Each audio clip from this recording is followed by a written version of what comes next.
let's move on to the matter of the music.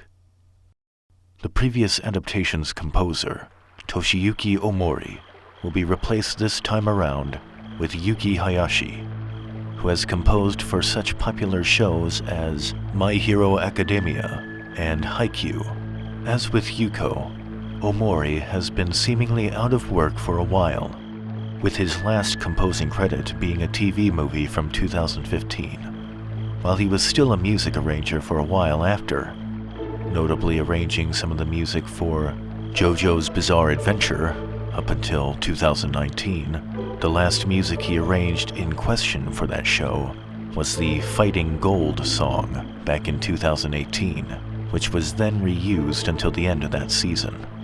Technically, Omori hasn't been doing anything for about 2 years, and his work was already infrequent since 2005. Whether through lack of popularity, retirement, or some other reason, Omori is out as the anime's composer, and so the old music isn't going to be returning. Possibly. In an article about Seiji Mizushima, the director of Shaman King's first anime adaptation, Mizushima mentions a connection between the new anime sound team and the original adaptation. With the series getting a new anime 20 years later, I think it will have been really cool for a veteran director to take up the helm again. That said, I think it's absolutely great how the staff is new, and how the voice cast and sound team are linked to the previous anime. I'm not sure what that means. We have a new composer listed here, so he's probably not talking about the old composer returning. It could be that he's talking about the old Foley department, or sound technicians returning. But such crew members are usually very low on the ladder, so unless they do an absolutely phenomenal job, they rarely get mentioned. Who knows? Maybe the old composer is returning as an advisor to the new one. Maybe certain individual tracks of music are returning. Though the composer is new, King Records, the licensors of the soundtrack for the original anime, are back. It could be that the new production team managed to license some of the old music, or maybe the new composer will be doing renditions of the old music. Shin Godzilla had Shiro Sagisu as its composer, yet made extensive use of not only music from the older Godzilla films, but also Sagisu's music from the Evangelion series. There are numerous mentions of the Oversoul theme during the cast interviews on the website for the new Shaman King anime. I know that Megumi Hayashibara did the vocals for both the Oversoul and the Northern Lights intros for the first Shaman King adaptation, but I'm not sure who directed the musical accompaniment. But if it was Omori, I would hope that the team got whatever permissions are required to allow that music to be used in the new anime. It helps that the cast that are being interviewed for the new anime's website frequently mention these pieces of intro music. It'll allow new fans to hopefully get interested in some of this old material, and convince the new production team to use these tracks in the new anime, if they haven't already licensed them for that purpose. It'd be a bit sad if we couldn't get Hal's theme and other tracks from Omori, but it would absolutely suck if we couldn't even get the original opening music.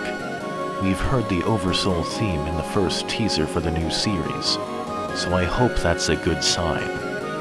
I really don't want that to be just fan service. Shoji Yonemura will be responsible for the series' writing. I have heard concerns about his writings for the Pokemon franchise, that his association with Pokemon might mean that the new Shaman King anime will be kidified or something.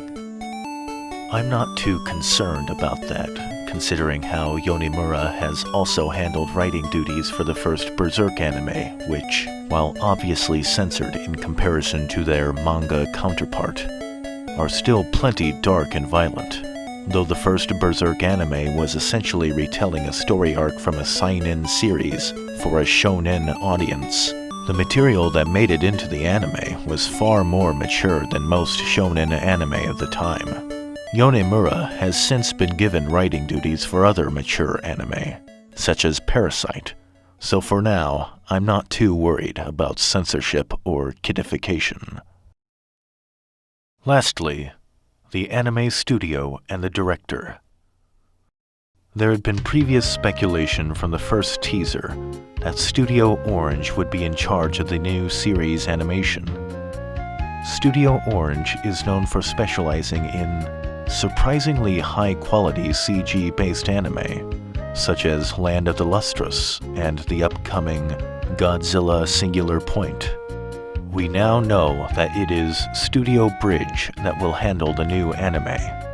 Studio Bridge has been in charge of such anime as Devil Survivor 2, the animation, episodes 176 through 328 of Fairy Tail, and Yu-Gi-Oh! 7s.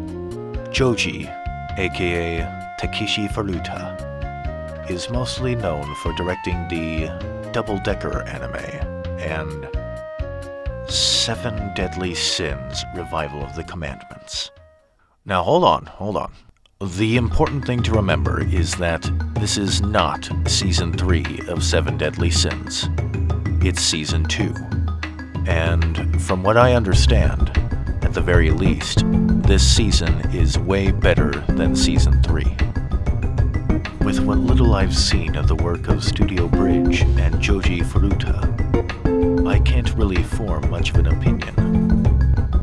I haven't seen anything that's god-awful, but I also haven't seen anything that's really impressed me.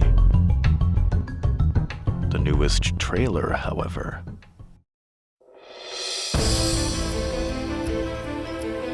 It's so clean.